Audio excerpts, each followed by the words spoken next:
Okey, kali ini kita nak berkongsikan berkenaan tentang nilai lagu patriotik dan juga keunggulannya. Sudah pasti lagu patriotik ini cukup istimewa kerana ia bukan seperti lagu komersial yang kebanyakan yang kita dengar. Mempunyai nilai estetikanya tersendiri untuk kita sampaikan dan juga menyemarakkan rasa cinta kepada negara. Ya, dan bersama dengan kita di studio, saya rasa sangat teruja untuk hari ini, iaitu saya kenalkan Datuk Haji Mukzani Ismail selaku pengarah Perkhidmatan Muzik RTM. Assalamualaikum, Datuk. Selamat pagi, Datuk. Allah, katanya lepas dah 2 tahun back to back ni, berehatlah tahun ni, Datuk. Tahun ni pas pattern kat yang lain lah. Okey, tapi apa pun Datuk, penghasilan lagu patriotik ni Datuk dah pun banyak menghasilkan lagu-lagu patriotik sebelum ini. Jadi kita nak tahulah, mungkin perbezaan yang orang perlu tahu antara isi kandungan lagu, pembawaan lagu patriotik dengan lagu-lagu komersial ataupun lagu-lagu pop komersial yang sedia ada, Datuk. Ya, sebenarnya saya lahir pada zaman lagu patriotik bentuk marching tu.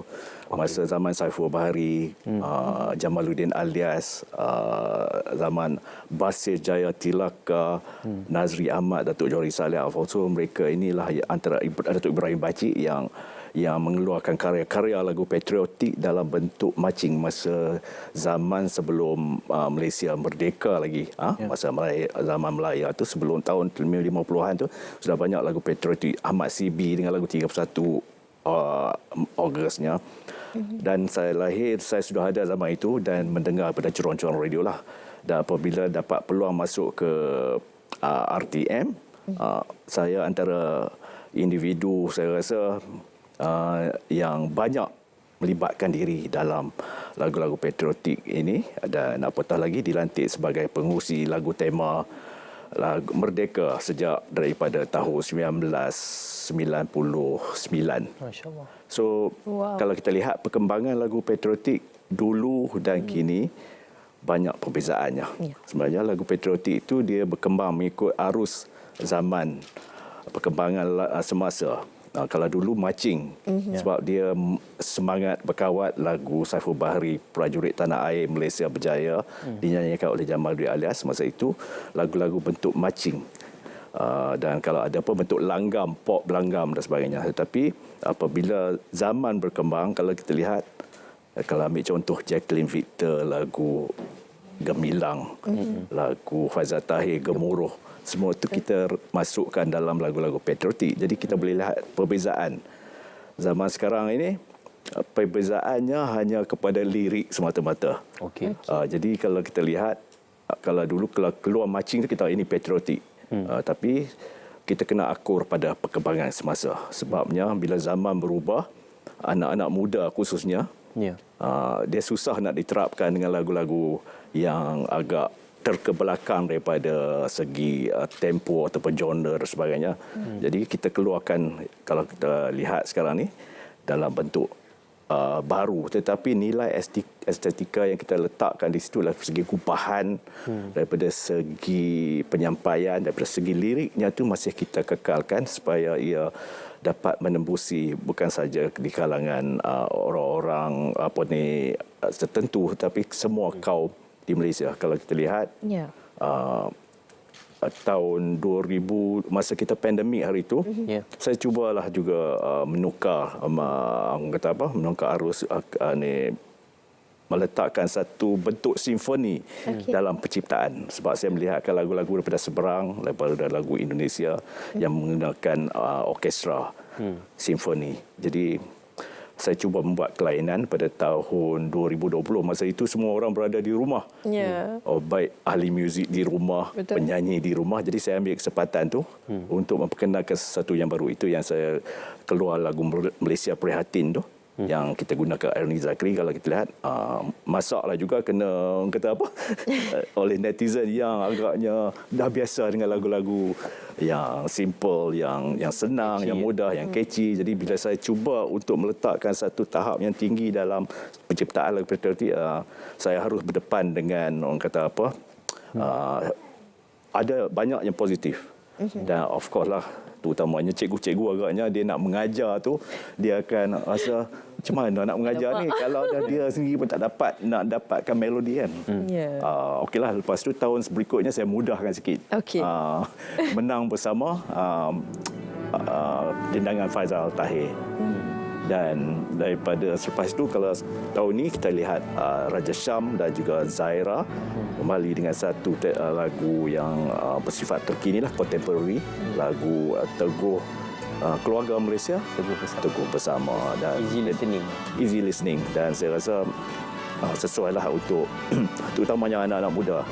Kita nak capture, kita nak dapatkan tarikan daripada anak-anak muda. So, alright. Baik, dan sekarang yang tertera di kaca TV ini berkaitan dengan orkestra. Dan fahamkan akan adanya persembahan pada 31 Ogos nanti. Mungkin Datuk boleh jelaskan lebih lanjut.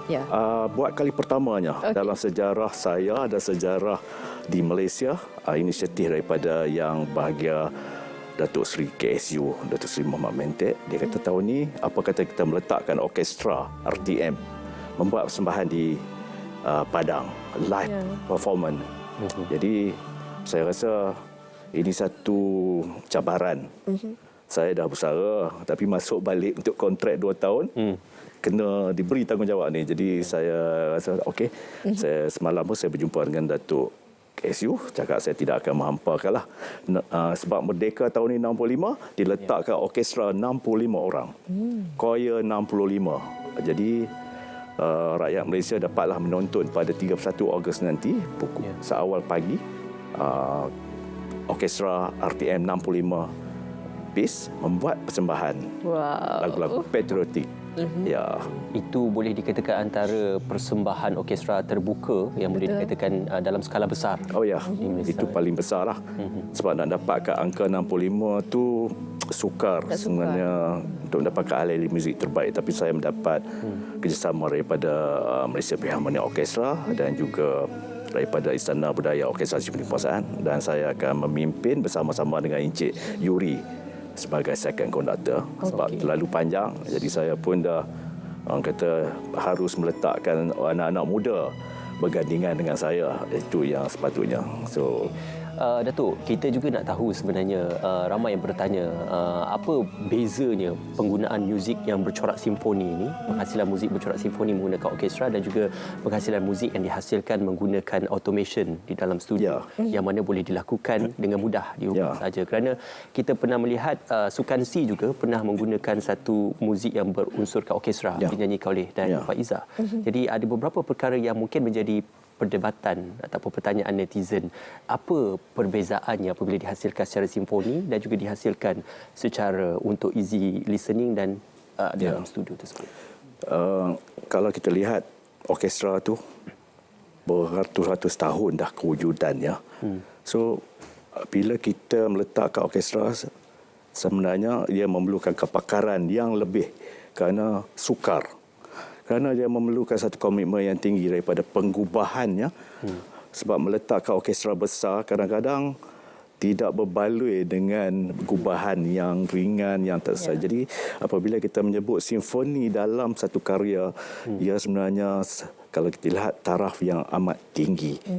Berbanding dengan programming yang simple itu teknik sekarang lah. Jadi banyak yang lebih ke arah berteknologi ataupun IT. Jadi mereka tidak mempunyai pengkhususan untuk orkestra. Jadi agaknya untuk menyediakan, sebab trend sekarang ni sebabnya orkestra tu akan mengambil masa yang lama. 3 bulan kita nak buat gubahan simfoni, nak panggil, nak rakam tu ialah satu perkara yang sukar sebenarnya. Kekangan itu yang saya yang jadi pada tahun 2020. Apabila semua orang berada di rumah, macam mana nak lahirkan simfoni tu? Betul. Tapi alhamdulillah kita dapat adakan juga. Tapi balik kepada cara sekarang, kita tak salah dengan teknologi sekarang ni penggunaannya, sebab itulah kaedah yang digunakan di merata dunia. Tapi kalau di bahagian muzik, kita akan gabungkan teknologi tersebut bersama orkestra supaya dua ini dapat kita gabungkan, tidak nampak terlalu mesin dalam penciptaan sana. Kadang-kadang mungkin lagu-lagu yang dance music, apa hip hop, of course lah kita pakailah teknologi itu. Kalau trending nombor 1 di YouTube mungkinlah. Sensitif. Okey, baik.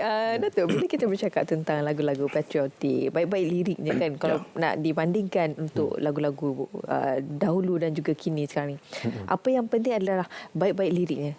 lirik ini akan ialah bila kita menyanyi akan meresap ke dalam jiwa kita, dan bila kita menyanyi kita akan rasa semangat tu berkobar-kobar dalam diri kita. Dan sekarang ini pun kita perlu untuk praktikkan kepada anak-anak muda, anak-anak generasi akan datang. Pendapat Datuk lah dulu, penghasilan lagu-lagu dulu dan sekarang ini dari segi baik-baik liriknya. Penghasilan lagu masih berpaksi kepada catchy. Sebabnya apatah lagi dalam Hari Merdeka ni, dia tak macam lagu ciptaan biasa nak sampai cepat kepada penonton. Kerana kita introduce, kita perkenalkan pada 1 hari bulan Ogos. Dalam masa sebulan tu nak dapatkan semua sekolah nak menyanyi apa semua. Jadi sebahagian daripada lagu itu catchy. Liriknya senang difahami. Walaupun senang difahami, nilai estetik dalam penghasilan lirik tu tak semua penulis lirik mampu. Kerana melihat kepada tajuk. Saya ambil contoh Malaysia Prihatin. Apa yang digambarkan dalam tu? Menang bersama. Apa yang menang? Jadi tahun ni keluarga Malaysia teguh bersama. Bagaimana kita menghasilkan lirik yang dalam tu mempunyai pengertian yang mendalam. Jadi penulis lirik Siso, Datuk Hafsah Hassan, kalau kita lihat antara penulis lirik yang faham. Kerana in fact lagu Gemilang Aubrey Suito dengan Jacqueline Victor pun cantik dan kerap dinyanyikan. Sebab lirik tu selalunya dia seiringan dengan lagu. Kita tidak mahu lirik yang terlalu bahasa yang puitis yang sampai kita sendiri pun susah nak faham. Sebab kadang-kadang lagu patriotik macam lagu Merdeka ni, kanak-kanak pun nak menyanyi.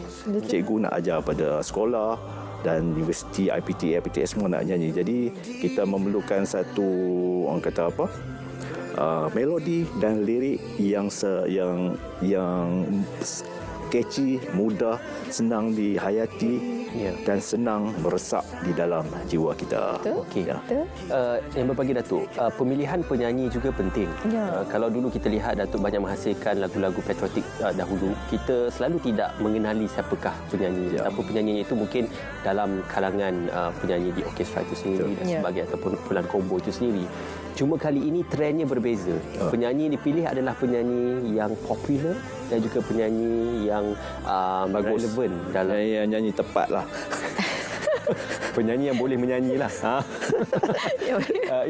Itu apa yang kita nak gambarkan hari ini. Apakah pentingnya seorang penyanyi mempunyai suara yang sesuai untuk pembawaan lagu-lagu patriotik selain daripada populariti? Satu, yang pertama, penyanyi yang bagus dan popular. Dua, seiringan. Seiringan. Bukan trending lah. Jadi trending dan popular tu satu subjektif ya.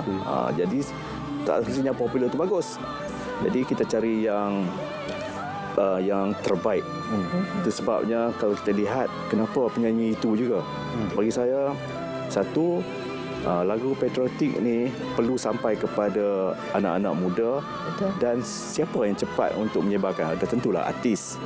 Bila kita suka artis tu, kita ikut, dan kadang-kadang lagu yang disampaikan itu jadi meresap cepat.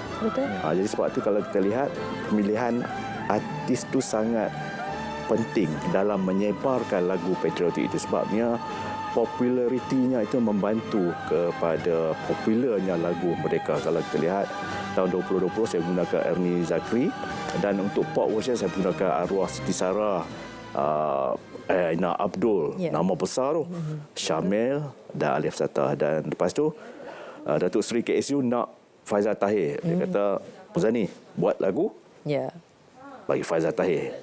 Satu beban ni, tapi alhamdulillah dapat juga diversikan.